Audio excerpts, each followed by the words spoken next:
Hi friends, আমি অর্পিতা। আমার চ্যানেলে আপনাদের সবাইকে স্বাগত। আশা করছি আপনারা সবাই ভালো আছেন, আমিও ভালো আছি। গলা এখনও ঠিক হয়নি, একটু একটু এখন সুস্থ অনেকটাই। অনেকদিন রান্নার কিছু ভিডিও দিইনি, শরীর ভালো ছিল না বলে। আজ আমি আবার একটা রান্নার রেসিপি নিয়ে আপনাদের কাছে পৌঁছে গেছি। আজ আমি আপনাদেরকে চিংড়ি মাছের একটা রেসিপি করে দেখাবো, কোকোনাট প্রন মশলা। চলুন এই কোকোনাট প্রন মশলা করতে আমাদের কি কি উপকরণ লাগছে আমরা সেগুলো দেখে নিই। বন্ধুরা, এই কোকোনাট প্রন মশলা করতে প্রন অর্থাৎ চিংড়ি মাছ তো আমাদের লাগছেই, এছাড়া লাগছে আলু, মটরশুঁটি, আর এটা হচ্ছে একদম শাঁসওয়ালা যে ডাব আমরা খাই, সেই শাঁসওয়ালা ডাবের শাঁসটাকে তুলে আমি পেস্ট করে নিয়েছি। এখানে গোটা মশলার মধ্যে তেজপাতা লাগছে, গোটা গরম মশলা, জোয়ান, সাজিরে আর একটু সাদা জিরে, যেটা আমরা জিরে গুঁড়ো ব্যবহার করি সেটা। এখানে লাগছে জিরে গুঁড়ি, ধনে গুঁড়ি, গোলমরিচ গুঁড়ি, নুন, হলুদ পরিমাণ মতো লাগছে, আদা পেস্ট, এটা টমেটো সস আর হচ্ছে ভিনিগার, আর পাও ভাজি মশলা, টমেটো কুচি, পেঁয়াজ, কাঁচা লঙ্কার কুচি, এটা হচ্ছে আপনার কাজু আর কিশমিশের পেস্ট, আর গার্নিশিংয়ের জন্য কাঁচা লঙ্কা, আর এটা হচ্ছে ডাবের জল। আর আমি রান্নাটা করব সর্ষের তেল, সর্ষের তেলে আমি রান্নাটা করব। চলুন বন্ধুরা, তাহলে আমরা রান্নাটা এবার শুরু করি। বন্ধুরা, আমি গ্যাসটা ধরিয়ে দিয়েছি, ধরিয়ে দিয়েছি, কড়াটা গরম হোক, আসছি। বন্ধুরা, কড়াটা গরম হয়ে গেছে, এইবার আমি এতে সর্ষের তেল দিয়ে দেবো। সর্ষের তেলটা আমি একদম পরিমাণ মতো দেবো, যতটা আমার রান্নাটাতে লাগবে।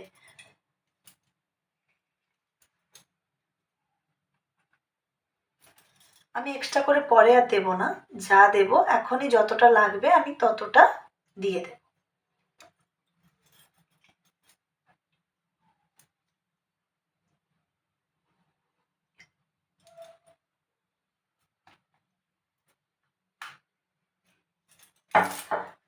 আমার পরিমাণে এই তেলটাই লাগবে, এটা আমি এবার গরম হোক, তেলটা আসছে।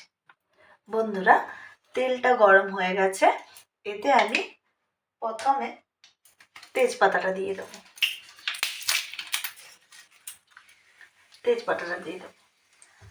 তেজপাতার সঙ্গে গোটা গরম মশলাটা দিয়ে দেবো। এটা একটু ফুটুক, তারপরে আসছি।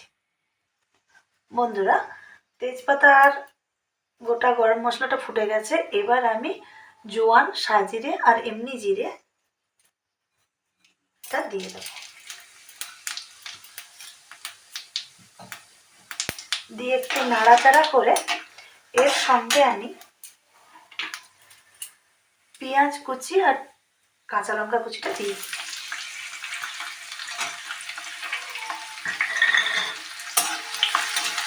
এটার সঙ্গে বন্ধুরা টমেটো কুচিটাও দিয়ে দিই।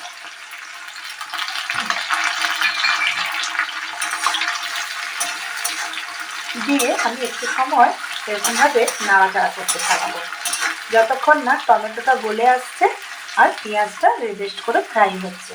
তাহলে পেঁয়াজটা আর কাঁচা লঙ্কাটা একটু ফ্রাই হোক আর টমেটোটা গলে আসুক, তারপরে আসছে।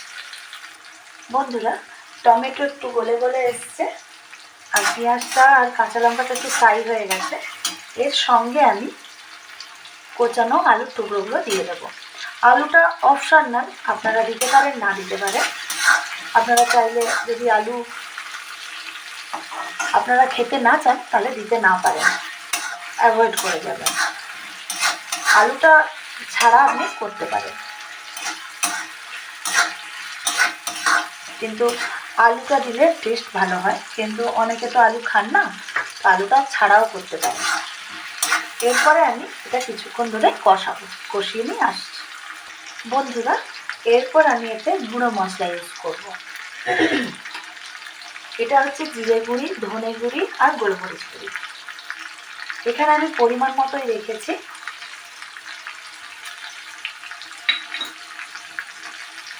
জিরে গুঁড়ি, ধনে গুঁড়ি আর গোলমরিচ গুঁড়ি এই চামচে 2 চামচ করে। এটা হচ্ছে পাওভাজি মশলা, বাজারে অ্যাভেলেবল পেয়ে যাবেন। এটা দিয়ে দেবেন। এটা আমার পরিমাণ মতো, সবই একই পরিমাপে, এইরকম চামচে 2 চামচ দিয়ে এখানে আমি কিন্তু গুঁড়ো মশলাটা জলে মেশাবো না, কারণ আমি যেহেতু পরিমাণে একটু তেল বেশি দিয়েছি, পুরো রান্নাটাই আমার মানে আমি যা তেল দিয়েছি তার মধ্যেই রান্না হবে। এতে আর এক্সট্রা কিছু তেলও পড়বে না, জলটা হয়তো দেবো আমি বাকি, ওই জন্য আর গুঁড়ো মশলাগুলোকে আমাকে জলে গোলাতে হয়নি, দিয়ে দিচ্ছি। এবার এটা একটু কষা হোক, তারপরে আসছি। বন্ধুরা, এরপর আমি এতে আদার পেস্টটা দিয়ে দেবো। এটাতে কোনো রসুন ইউজ হবে না, রসুনটা ইউজ করবেন না। এরপর আমি এতে, যেহেতু এখনো চিংড়ি মাছ পড়েনি, কিন্তু আমি পরিমাণ মতো নুন, যাতে নুনটা আপনারা আবার পরে চেখে দিতে পারেন নুনটা কম হলে, কিন্তু নুন আর হলুদ পরিমাণ মতো দিয়ে দেবো। দিয়ে আমরা এটাকে আবার কিছুক্ষণ কষাতে থাকবো, এইভাবে কষাতে থাকবো। তাহলে বন্ধুরা, আমি আর কিছুক্ষণ কষিয়ে নিই, করে আসছি। বন্ধুরা, কষা হয়ে গেছে। এরপর আমি ভিনিগার আর টমেটো সস পুরোটা দেবো না, কিছুটা, এই চামচে 2 চামচ মতন। এটার সঙ্গে কাজু আর কিশমিশ পেস্ট এটা দিয়ে দেবো।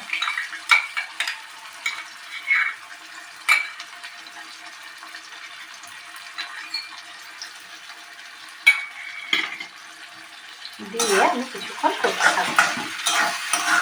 এর সঙ্গে আমি এবার চিংড়ি মাছগুলো দিয়ে দেবো। এটা আপনারা বড় সাইজ চিংড়ি মাছ পেলে নিতে পারেন, আমার কাছে অ্যাভেলেবল এখন ছোট চিংড়ি আছে, তাই দিয়ে করে দিচ্ছি। বড় চিংড়ি দিয়ে দিতে পারেন। চিংড়িতে আমি কিচ্ছু মেশাইনি, চিংড়ি মাছগুলো দিয়ে দেবো। শুধু আমি কেটে ধুয়ে রেখেছি চিংড়ি মাছগুলো, আমি এবার এর মধ্যে দিয়ে দেবো। অনেকে ভাবতে পারেন যে আপনি ভাজলেন না, চিংড়ি মাছগুলো দিয়ে দিলেন। হ্যাঁ, কারণ চিংড়ি মাছগুলো কষে কষেই রান্না হবে, আর জলটা এখানে জাস্ট লাস্টে একটু পড়বে, বাকি রান্নাটা পুরোটাই কষে কষে হবে। একটু মানে গ্যাসের দমটা একদম লোতে রাখবেন এবং আস্তে আস্তে কষে কষে করতে হবে। চলুন বন্ধুরা, আর একটু কষা হোক, আমি তারপরে আবার আসছি। বন্ধুরা, এরপর আমি এতে দেব মটরশুঁটি। এটা পড়লে এর টেস্টটা কিন্তু খুব ভালো আসে। এই রান্নাটা অনেক পুরোনো দিনের রান্না, এটা আমি ছোটোবেলায় মা ঠাকুমার কাছ থেকে পেয়েছি। এটা অনেক পুরোনো দিনের রান্না। নামটা শুনলে মনে হবে যেন নতুন রান্না, কিন্তু না, এটা অনেক পুরোনো দিনের রান্না। দেখতে থাকুন বন্ধুরা। এখন এটাকে মটরশুঁটি দিয়ে বেশ কিছুক্ষণ আমি কষতে থাকবো, কষি তারপরে আসছি। বন্ধুরা, সুন্দরভাবে কষা হয়ে গেছে, যতটা কষা দরকার ছিল। এইবার আমি এই যে নরম নারকেলের বাটাটা, এটা অ্যাকচুয়ালি একদম ডাব, শর্ট ডাব হয়, সেই শর্ট ডাবের শর্টটা, এটা আমি জাস্ট একটু মিক্সিতে বেটে নিয়েছি। এটাকে আমি এবার মধ্যে দিয়ে দেব।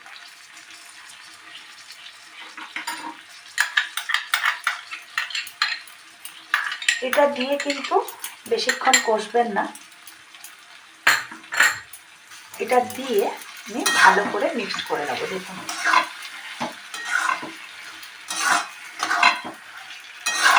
এটা ভালো করে মিক্স করতে যতক্ষণ টাইম, ততক্ষণ এটা দিয়ে বেশি কষবেন না। নরম ডাব, শর্ট ডাবের শর্টটা দিয়ে বেশিক্ষণ কষবেন না। এটা আমি একটু জাস্ট মাখিয়ে নিই, পুরো মশলাটার সঙ্গে মাখিয়ে নিয়ে আসছি। বন্ধুরা, আমি পুরো তরকারির মধ্যে দেখুন মশলার মধ্যে নারকেল বাটাটা মিশিয়ে নিয়েছি। এবার আমি রাখা ডাব জলটা দিয়ে দেবো। আর কিছুই জল দেব না, ডাব থেকে যতটা জল বেরিয়েছে আমি ততটাই দেব। আর আমার রাখা মশলা জলটা আমি সেটা দিয়ে দেবো। এতে আর কোনো জল পড়বে না।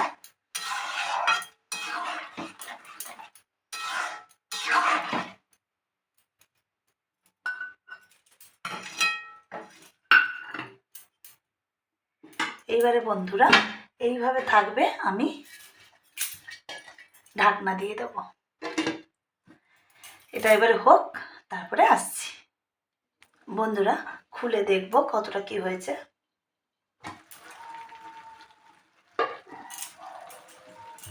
দেখুন বন্ধুরা, আমি একদম জলটা মেরে দিয়েছি, জলটা একদম শুকিয়ে গেছে, মশলাটা মাখো মাখো হয়ে গেছে। দেখুন আমার একদম কমপ্লিট। আমি এবার নামাবো।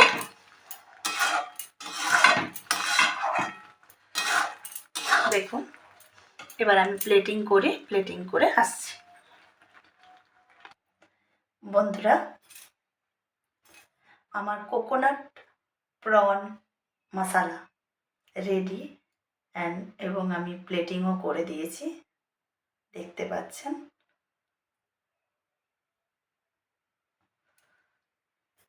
বন্ধুরা এটা আপনারা বাসন্তী পোলাও বা মিষ্টি পোলাও, ফ্রাইড রাইস সবের সঙ্গে এটা খেতে পারেন।